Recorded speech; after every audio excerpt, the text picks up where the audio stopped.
So, good morning, everybody. I hope you are doing well. And today we are discussing a revision video of fundamental unit of life. Before I start the topic, you should also do some online quiz questions MCQ, which is uploaded on Vasisht website. And there is also doubt query section is there. You can write your doubts on Vasisht website. So that is the detail about what at the moment we are doing for students. So this revision video is divided into two parts, part 1 and part 2. So let's start the revision video, the fundamental unit of life. So we move to next slide. In 1665, Robert Hooke examined the thin slice of cork. Cork is a bark of tree, okay, that is called cork. So he used self-designed microscope. Here you can see the microscope.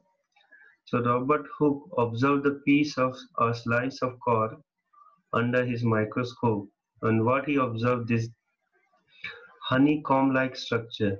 You can see this structure here. It is a honeycomb-like structure consisting of many compartments. You can see there, these are compartments. These compartments later they call little room or cell. So in this world, all living things are composed of cells. It is the basic unit of life. Now here you can see different size and shapes of cells present in our human body. This is the largest cell in our body, that is a nerve cell or brain cell, neuron, all are same. This cell found in only male, so sperm cell, ovum is found in only female, and these are common cells found in both man and woman, fat cell, bone, muscles and blood cells. So here you can see the different shapes, size, cells. Okay. Next we move to type of organism on the basis of number of cells present.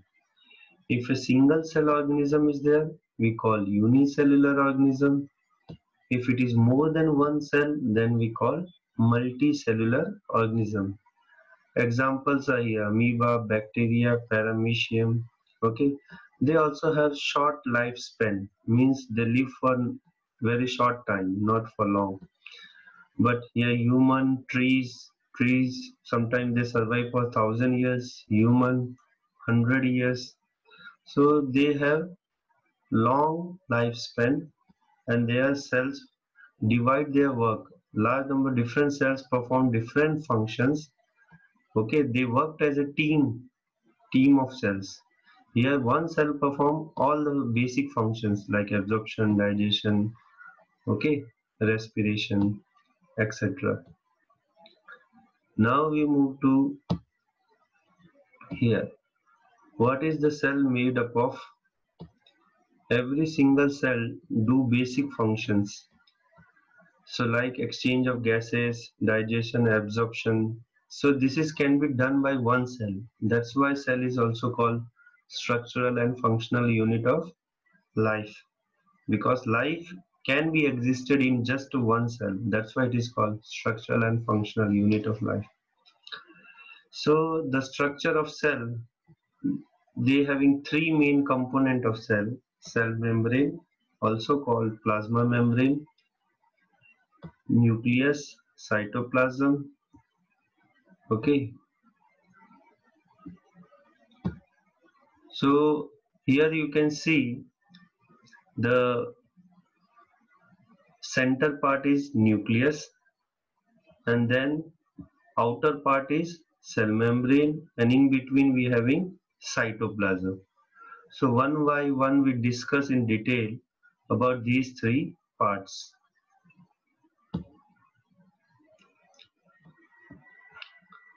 So the first one is cell membrane or plasma membrane, also called plasma lemma. It is the boundary of each cell which separate the cytoplasm from surrounding. So this membrane, this is cell membrane. It is a boundary which separates from cytoplasm from the and also from the surrounding. Present both animal cell and plant cell. It is made up of proteins and lipids. So this cell membrane is made up of protein and lipids. It is selectively permeable in nature. Selectively means selected things only can go inside and outside from the cell. Not everything can go inside. So it allows some minerals, not all minerals, in and out of the cell. It is a flexible and can be folded, broken, or reunited. So they are stretchable. Okay. Now we move to next slide. Yeah. Movement of substance through plasma membrane. So just now we discussed selectively permeable membrane nature. So there are two ways by which things can go inside. First, oxygen and carbon dioxide. These two gases can in or out by the process called diffusion. If a carbon dioxide inside the cell is more and outside is less, so it will start moving higher concentration to lower. So we call diffusion. Osmosis we use for liquid, okay, especially water. Movement of water molecules through plasma membrane is called osmosis. Now we study in detail. Here, the three conditions can be for osmosis. Osmosis can be three types with three different types of solutions. Okay, so we shall put in a water solution or sugar or salt solution. So three conditions. So here we have to main focus is not on sugar and salt, but we have to focus on the amount of water. Okay. First case, okay, suppose this cell having more water inside compared to outside surrounding environment. So this water will inside is more, outside is less. So higher concentration to lower concentration. Water will start moving outward, okay, outside the cell. So this cell will get shrink. The cell will get shrink, and that shrink condition is also called flaccid. In technical term we call flaccid. So that is a hypertonic solution. Now second solution, inside and outside the cell water is same. Inside outside water is same. So that condition is called isotonic solution. There is a no change in the shape of cell. Third case is hypotonic solution. Outside water is more, inside the cell water is less. So water will start moving inside the cell and cell get swell up. Here you can see the swell up. The size of cell will increase. Sometime if it is go excess, the cell may burst or broken. Okay. Now this is the same example we explaining, okay, with different diagram. Here the white dots are water molecules, okay, and these are three cells. Raisin means dried grapes, okay, or kishmish. Egg is also, any egg also you can take, that is also single cell. So here the circle is the cell and white dots are water. So here you can see water is more inside the cell and outside is less. So water will start flowing from more to low. So the cell will start shrinking.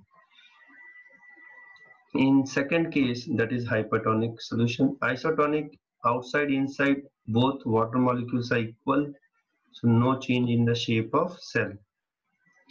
Third case, hypotonic, outside water molecules are more, inside is less.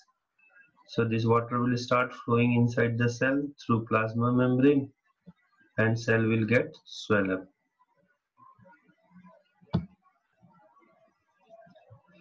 So now the second one is cell wall.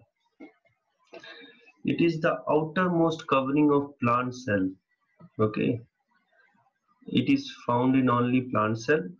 absent in animal cell. So cell wall, this is the purple layer. You can see the purple layer. Okay, that is called cell wall.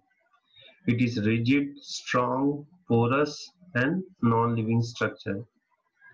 So porous means it having small holes through which exchange of material takes place. Rigid means strong, not easily. It is just opposite word of flexible. It is made up of cellulose. So this purple color substance is made up of cellulose. Cell wall of two cells are joined by a layer called lamella. So when two cells join, this yellowish color you can see here, that is called lamella. Now we move to function of cell wall. It provides definite shape to the cell, okay, because of rigid nature. It is not flexible, so it gives definite shape, provides strength to the cell. It is a permeable and allows substance of different size. It is made of cellulose. Already we discussed. So there is one more function. It gives strength to the cell. If cell wall is not there, survival of plant is very difficult because plant throughout the year they have been facing lots of climatic condition, summer, rainy season, winter. So they need extra protection layer, that is cell wall. Cell wall protect them because plants cannot move here and there to save themselves like animals do. That's why animals, they don't need cell wall, but plants need cell wall because it stay at one place and he have to face all the climatic condition. So it is just give to strength to the cell. Now the nucleus, headquarter of the cell. It is also called control room of the cell.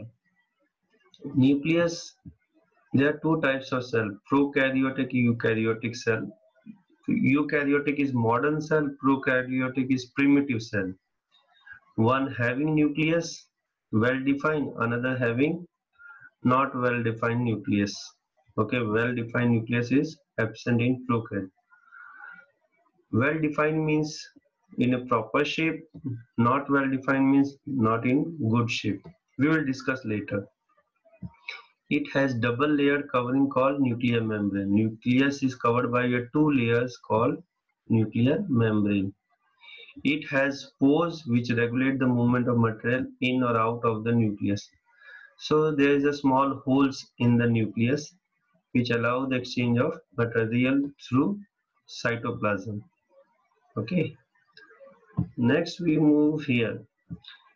Nucleus contain the inner region of nucleus is called nucleolus, where so many threads or fiber-like threads are there. These are we call chromatin. And before the cell divides, these chromatin converted into chromosome. Means these threads get paired. Okay, pairing of threads takes place, and these threads, when arranged in a proper pair, then it is called chromosome. And chromosome is made up of acid called deoxyribonucleic acid. Chromosome is made up of acid, DNA, and protein. So protein remains outside, but chromosome is made up of DNA. And DNA is made up of small parts that we call genes. And genes store the information of inheritance. These genes having information or data which is used for formation of new species or next generation to parents. Okay. Now here, as I said, we will discuss prokaryotic and eukaryotic cell later. So here, prokaryotic are primitive cells. They are small in size. Nuclear region is not surrounded. Nuclear membrane is absent, and they having single chromosome. Example: all bacteria comes in prokaryotic cell. Eukaryotic cells are large in size. Nucleus is surrounded by nuclear membrane, and more than one chromosomes are present. Example: all the modern human, animal, plant cells all comes in eukaryotic cells.